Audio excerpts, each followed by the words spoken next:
Official secret act और army act तरमीमी bill पर दस्तखत नहीं किए। सदर ममलिकत डॉक्टर आरिफ अलवी के ट्वीट ने नया पिंडोरा बॉक्स खोल दिया। कहा कि मैं ऑफिशियल सीक्रेट एक्ट और आर्मी एक्ट तरमीमी बिल से इत्तफाक नहीं करता। अपने अमले को कहा कि बिल को बगैर दस्तखत किए वापस भेज दें। मजीद कहा कि मैंने अमले से काफ़ी बार तस्दीक की कि बिल्स बगैर दस्तखत के वापस भेज दिए गए। आज मालूम हुआ कि मेरे अमले ने मेरी मर्जी और हुक्म को मजरू किया। अल्लाह सब जानता है। मैं उन सब से मुआफ़ी मांगता हूँ जो इन बिल्स से मुतासिर होंगे। मैंने बिल्स पर दस्तखत नहीं किए। उधर ऐवान सदर के ज़राए का कहना है कि सदर ने गैजेट नोटिफिकेशन देखने के बाद ही रद्द अमल दिया है। सदर आरिफ अलवी इस्तीफा देंगे या ऑफिस में रहेंगे, इस बारे में इल्म नहीं। निगरान वज़ीर इत्तलात मुर्तज़ा सोलंकी की न्यूज़ कॉन्फ्रेंस। कहा कि सदर मुमलिकत के पास 10 दिन थे। 2 बिल एतराज़ के साथ वापस क्यों नहीं किए गए। ऐवान सदर का कोई रिकॉर्ड कब्जे में नहीं लेंगे। अगर सदर का स्टाफ उनके कंट्रोल में नहीं तो ये उनका मामला है। वज़ीर कानून अहमद इरफान असलम ने कहा कि सदर के पास सिर्फ 2 इख्तियार हैं, वो बिल मंजूर करें या उस पर एतराज़ के साथ वापस करें। तीसरा कोई ऑप्शन नहीं। अगर बिल वापस ना किया जाए तो 10 दिन के अंदर कानूनन खुद ब खुद मंजूर हो जाता है। हमें ऐवान सदर से बिल वापस मौसूल हुए ही नहीं तो हमें बिलों पर सदर के एतराज़ का कैसे पता चलेगा।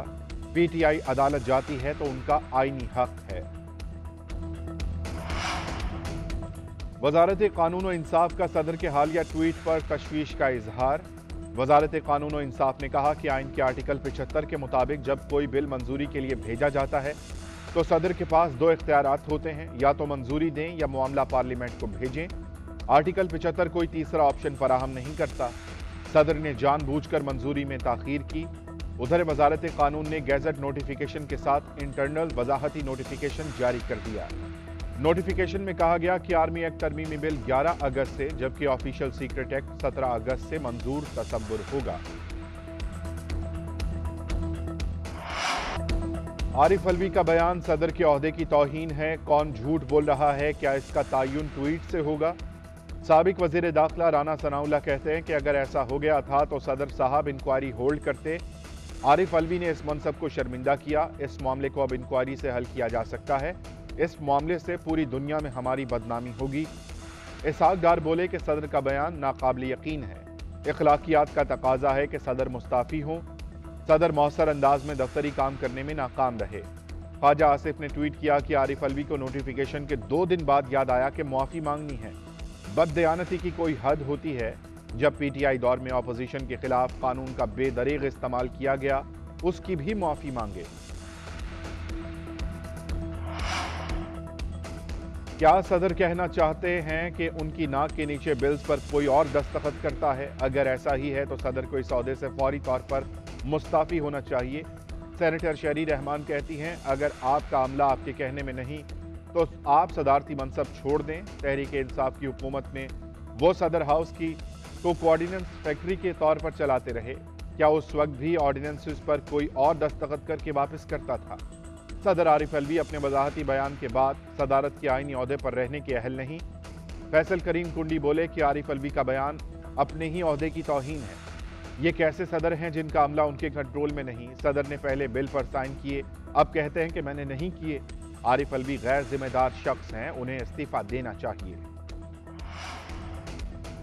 ऑफिशियल सीक्रेट एक्ट कानून बना या नहीं, कानूनी माहिरीन तकसीम। मुश्तरा साफ का कहना है कि सदर ने ट्वीट में दुरुस्त बात नहीं की। बिल पर 10 दिन में दस्तखत ना हो तो वह खुद ही कानून बन जाता है। कामरान मुर्तज़ा ने कहा कि बहुत बड़ा बहरान पैदा हो गया। किसी ने सदर के जाली दस्तखत किए तो मसला पैदा हो गया। मामले से पूरी दुनिया में हमारा मजाक बन जाएगा। जस्टिस रिटायर्ड शाइक उस्मानी ने कहा कि बिल अब कानून बन चुका है, तब्दील नहीं किया जा सकता। कानूनदान अहमद बिलाल महबूब कहते हैं कि बिल पर सदर के एतराज़ात पर गौर होना चाहिए। इंक्वायरी के लिए सुप्रीम कोर्ट बेहतरीन इदारा है। पीटीआई के वकील शोएब शाहीन ने कहा कि हेड ऑफ स्टेट की बात को अहमियत नहीं दी गई। जिम्मेदारों के खिलाफ एफआईआर हो सकती है। तहरीक इंसाफ का सुप्रीम कोर्ट से रुजू करने का फैसला। सदर मुमलिकत के मौक़िफ़ की भरपूर ताईद और हिमायत का ऐलान। तर्जुमान पीटीआई का कहना है कि सदर मुमलिकत का मौक़िफ़ हर लिहाज से गैर मामूली और संजीदा तरीन इक़दामात का मुतकाज़ी है। पार्लिमान, इलेक्शन कमीशन समेत पूरी रियासती मशीनरी को आइन की बजाय इशारों पर चलाया गया। सदर मुमलिकत ने फैसलों को साजिश से रोकना शर्मनाक, गैर आइनी और काबिल कबूल है। पूरी कौम सदर मुमलिकत के साथ सीसा पिलाई दीवार बनकर खड़ी है।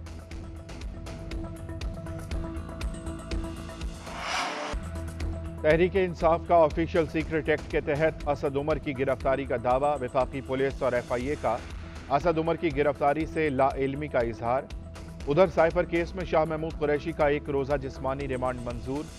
मैजिस्ट्रेट का आज मुतल्लिका अदालत में पेश करने का हुक्म। FIA ने वाइस चेयरमैन PTI की 14 रोजा जिस्मानी रिमांड की इस्तदा की थी। शाह महमूद कुरैशी ने कहा कि यह सियासी बुनियादों पर मन घड़त केस है। मेरे खिलाफ दर्ज मुकदमा सियासी है। इस केस में कोई सदाकत नहीं।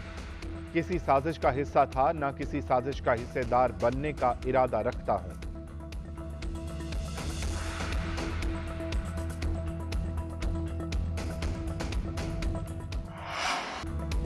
बगैर इजाजत जलसे और कार सरगार में मुदाखलत का मुकदमा। ईमान मजारी के जिस्मानी रिमांड की इस्तदा मुस्तरद। अदालत ने ईमान मजारी को जुडिशल रिमांड पर जेल भेज दिया। पुलिस ने ईमान मजारी के जिस्मानी रिमांड की इस्तदा की थी।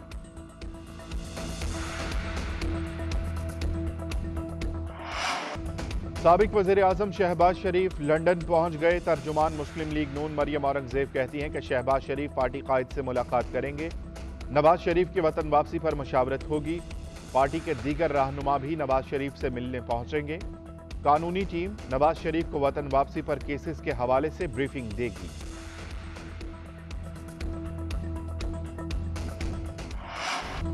रानीपुर में कमसिन घरेलू मुलाजमा की हलाकत के केस में बड़ी पेशरफ। पोस्टमार्टम रिपोर्ट में जिनसी ज्यादती के शवाहिद मिल गए। बच्ची को गिरफ्तार मुलजिम असद शाह के DNA टेस्ट के सैंपल ले लिए गए। मुलजिम को तशद्दुद का भी निशाना बनाया गया। जिस्म पर जख्मों और धब्बों के निशानात। सख्त सिक्योरिटी में अस्पताल लाया गया। उधर पुलिस ने रानीपुर में पीर की हवेली से मजीद 4 बच्चियों को बाजियाब करवा लिया। SSP खैरपुर के मुताबिक बच्चियों से मुशक्कत करवाई जाती और तशद्दुद का निशाना बनाया जाता।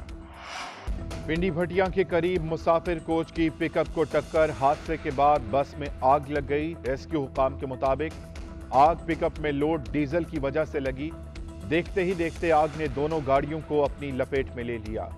खौफनाक हादसे में खवातीन और बच्चों समेत 20 मुसाफिर जाँ बहक, 15 अफराद जख्मी। हलाकतें बढ़ने का खदशा।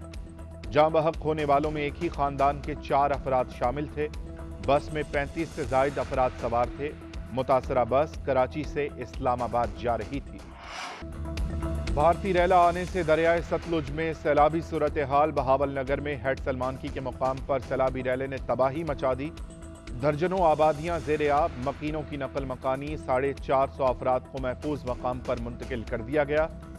दरियाई कटाव से सैकड़ों एकड़ अराजी पर फसलें बर्बाद। कसूर में हेड सिंह वाला के मकाम पर पानी की सतह 23 फुट पर बरकरार। दर्जनों देहात पानी में डूब गए। फसलें अमरूद, किन्नू, मौसमी, लीमू और दीगर फलों के बागात भी तबाह हो गए।